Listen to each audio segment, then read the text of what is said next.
Hey guys, welcome back to another video. Today we're going to be learning about how to make different types of buttons in HTML. So let's get started. Alright, so the first thing we're going to start off with, we're just going to make a form. We're going to link it to test.html because that's the page we have over here. And we don't really need a class for this.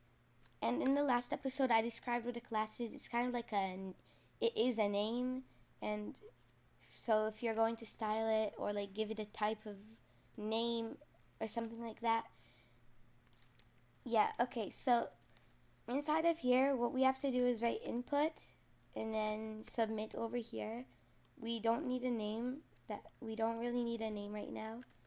And then we could change the value to go to the page. And if we do that,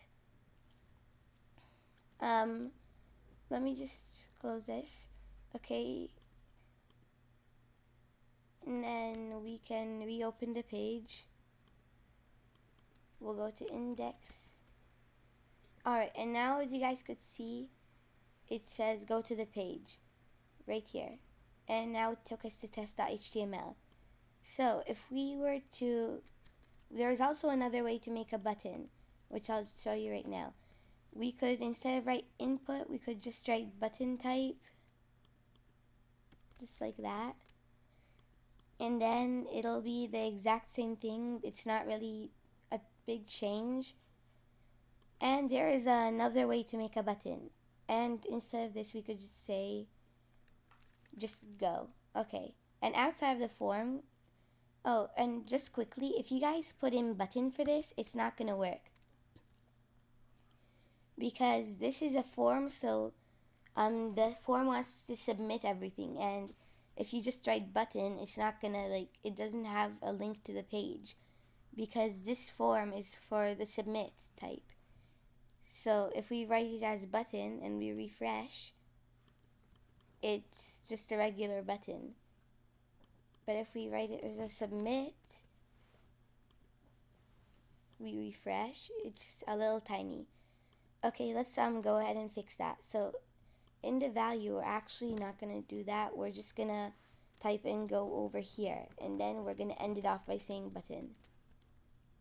So now if we refresh, it says go, and it'll take us to this page. Alright, and the last one for today is, oh, you have to remember to end this off, is this one. So href is equal to test.html, or whatever your link is. We'll put that a little down. And if you guys want it to be a link, then you could just say click here. And then if we save it, this is going to be a link, just like that. But if you wanted it to be a button, you just write button here and button here. And then it will just become a button and it'll take you here. Alright guys, I hope you enjoyed this video. In the next video, I'm going to teach you guys how to style your buttons and give it like a better look. So I hope you guys enjoyed this video. Please subscribe and leave a like, and bye bye.